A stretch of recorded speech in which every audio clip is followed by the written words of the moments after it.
Welcome back to the channel and welcome back to another quick pick prediction video. In this video, I'll be predicting the featherweight bout between Bubba Jenkins versus Reinaldo Ekson. And I see this one right here is Bubba Jenkins is vulnerable. He's a vulnerable link right here. Fight he should win, and I'm picking him to win, but vulnerable right here. So really what I'm saying is that fight that I'm most likely going to avoid, or I'm telling y'all to avoid, but y'all can do what y'all want to do with that. So high confidence or average. I'm gonna say high, but this ain't lock. Like, he should win, but Jenkins does have a little bit of a track record of losing fight, dropping the ball in fights he probably should win. I'm not saying he has what he always does. He's like always a choke artist. In most cases, he's passed his test, but he definitely has had enough cases where he didn't pass the test that, kind of factor against him. You go in there with Reinaldo Ekson. I feel like Ekson's a pretty decent fighter.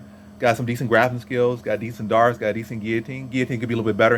It's not as good enough to where he should be as confident as he is with it. And that could ultimately, I feel like, allow Bubba Jenkins to get takedowns, secure position, then control him, and, get some good control in the rounds. And that's probably what's going to happen. Like, Ekson have some decent power, and Bubba Jenkins respecting that.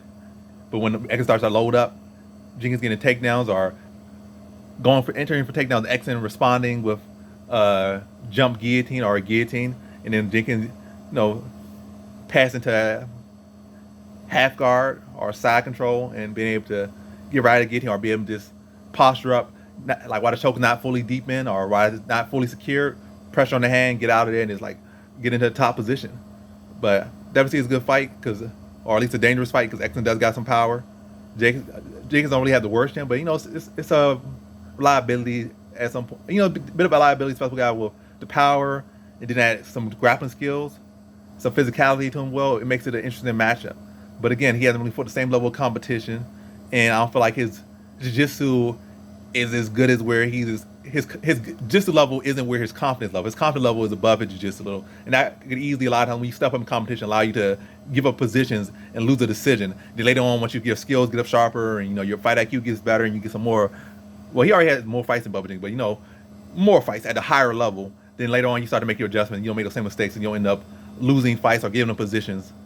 But I feel like it's gonna be one of those cases where how for the fight goes. I feel like it could either go another way where Ekson might knock Bubba Jenkins out, catch him with something, or Bubba Jenkins get hurt and falls into a guillotine and gets tapped out, or falls into a guillotine, defends guillotine and ends up in a Darce choke, or Ekson adjusting to make it turn into a Darce and taps him out. So it could easily end up like that. But high confidence going with Bubba Jenkins to be able to take advantage of Ekson's overconfidence in his jiu-jitsu and overconfidence in his power and eagerness to, want to land in those big shots and do damage. And Bubba Jenkins just taking advantage, getting takedowns, taking advantage of the guillotines and getting position and being able to beat Ekson to a decision. So in this fight, I got Bubba Jenkins via decision.